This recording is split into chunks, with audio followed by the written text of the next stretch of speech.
Welcome back to FT Markets. We're all waiting to see what happens next in government bond markets. It all depends, of course, on what the US Federal Reserve decides to do in terms of tapering its asset purchases. But what will the impact be on the European economies, particularly those that have been performing weakly recently, noticeably France? With me to discuss the possible impact of Fed tapering on Europe is Eric Chaney, who's the chief economist at Axa Group. Welcome, Eric. We know, of course, that there's a very strong relationship between the performance of government bonds, France, Germany, against the US Treasuries. Indeed, our chart, which goes right back to the early 90s, shows that quite clearly. What we see, of course, is the Eurozone crisis resulting in very big jumps in Spanish and Italian yields. But tell us, what's your concern now about French, particularly French yields and German yields? Well, French yields and German yields are very close because for a lot of investors around the world, especially central banks, they are proxies, so they have to invest in government bonds. So when bonds are too expensive, they buy French bonds. The point is, all that was facilitated by all the liquidity injected by the Fed. So when I look at this chart and I see that US yields have started to rise, I'm asking myself, what happens if they rise further? We can actually go to our second chart, which looks at a much shorter time period since the beginning of this year. And you see that precisely there. You see the tightening, I believe. Well, the interesting thing is when Ben Bernanke announced that tapering was imminent, which it was not, rates started to go up, not only in the US, but also in Germany, in France, and in other European countries. This is going to happen next year, and rates in the US are going to rise much more than that.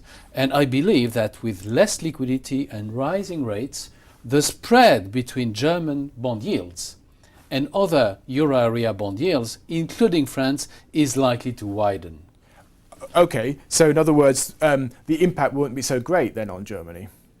There will be an impact on Germany, probably half to two-thirds of the increase in long-term interest rates in the US is likely to translate into rises in bond yields in Germany. But higher German rates means that life becomes more difficult for Italy and Spain because they have to pay the debt, but also to France, which has a debt next year which will be 95% of GDP. Why is France particularly vulnerable, do you think? I think one of the reasons why France might be vulnerable is that there is a divergence between the debt dynamics, the government debt dynamics, in France and in Germany. Okay, that brings us on to our final chart, which you've produced again in a long run series going right back to the 1970s in this case. What point are you making? Yeah, I think this chart is absolutely amazing. Back before 1980, the German government debt was 10 points of GDP higher than the French government debt. Next year, the German government debt will be almost 20 points of GDP lower than the French government debt. That raises an issue. If the two countries had different currencies, that would be okay. But is it possible to share the same currency when you have such a divergence? Well, I go back to our original question. What does that mean for French yields then?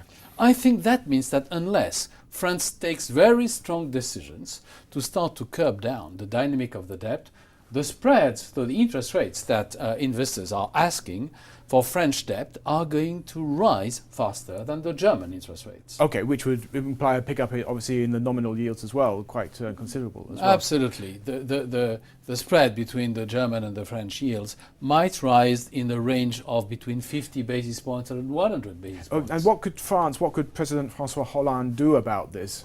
Look, he has tried to curb the debt by raising taxes massively. It was a failure. Everybody in France is now fighting against taxes. So the only solution is to cut spending. And economic reform as well. Well, the economic reform should be part, precisely, of spending cuts. If you cut spending across the board, it doesn't work. But if you decide to cut spending where it is useless, then you do the economic reforms. Eric, we have to stop there. Thank you very much. So a bit of a warning there from Eric Chaney, or AXA. Possibility that French might see their bond yields going up quite a lot more than German yields.